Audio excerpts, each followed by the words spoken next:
بسم اللہ الرحمن الرحیم. In the name of Allah, the Beneficent, the Merciful. السلام علیکم ورحمۃ اللہ وبرکاتہ. عزیز طلباء طالبات، ہمارے یوٹیوب چینل پر آپ تمام کا استقبال ہے. آج کی اس ویڈیو میں ہم جماعت ششم مضمون اردو نظم نمبر 5 میری پیاری چڑیوں، اس نظم کے سوالات و جوابات لکھنے جا رہے ہیں.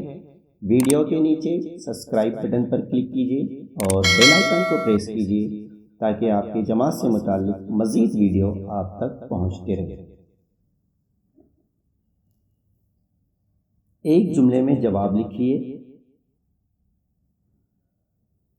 سوال نمبر 1، اس نظم کے شاعر کا پورا نام لکھیے. جواب: اس نظم کے شاعر کا پورا نام شبیر حسن خاں ہے. سوال نمبر 2، شاعر کی سوانح عمری کس نام سے شائع ہوئی ہے؟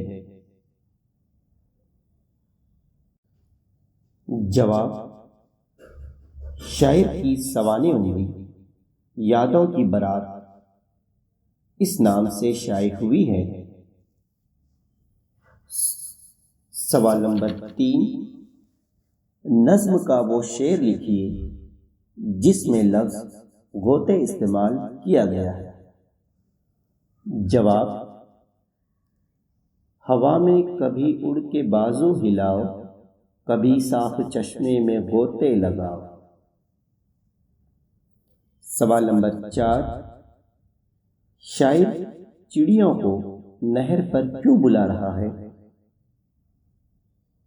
جواب: شاعر چڑیوں کو نہر پر گنگنانے کے لیے بلا رہا ہے. سوال نمبر 5، شاعر چڑیوں کو کہاں لوٹنے کو کہہ رہا ہے؟ جواب: شاعر چڑیوں کو گھاس پر لوٹنے کو کہہ رہا ہے. سوال نمبر 6، شاعر بیتاب کیوں ہے؟ جواب: شاعر چڑیوں کا جلوہ دیکھنے کے لیے بیتاب ہے.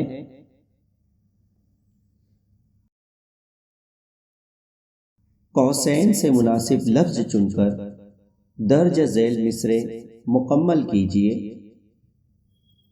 خالی جگہ میں جو قوسین میں لفظ دیا گیا ہے ان لفظ کا انتخاب کر کے ہم کو خالی جگہ پر کرنی ہے. نمبر 1، خالی جگہ ہوئی شاخ پر بیٹھ جاؤ، تو خالی جگہ میں ہم لوگ لکھیں گے لچکتی. نمبر 2، خالی جگہ کر ادھر سے ادھر دوڑ جاؤ، تو اس خالی جگہ میں ہم لکھیں گے پھدک کر. نمبر 3، میں بیتاب ہوں مجھ کو خالی جگہ دکھاؤ، تو خالی جگہ میں ہم لکھیں گے جلوہ. امید ہے آپ کو آج کی ویڈیو پسند آ گئی ہوں گی. انشاءاللہ ہم پھر ملیں گے ایک نئے ویڈیو کے ساتھ. تب تک کے لیے اللہ حافظ.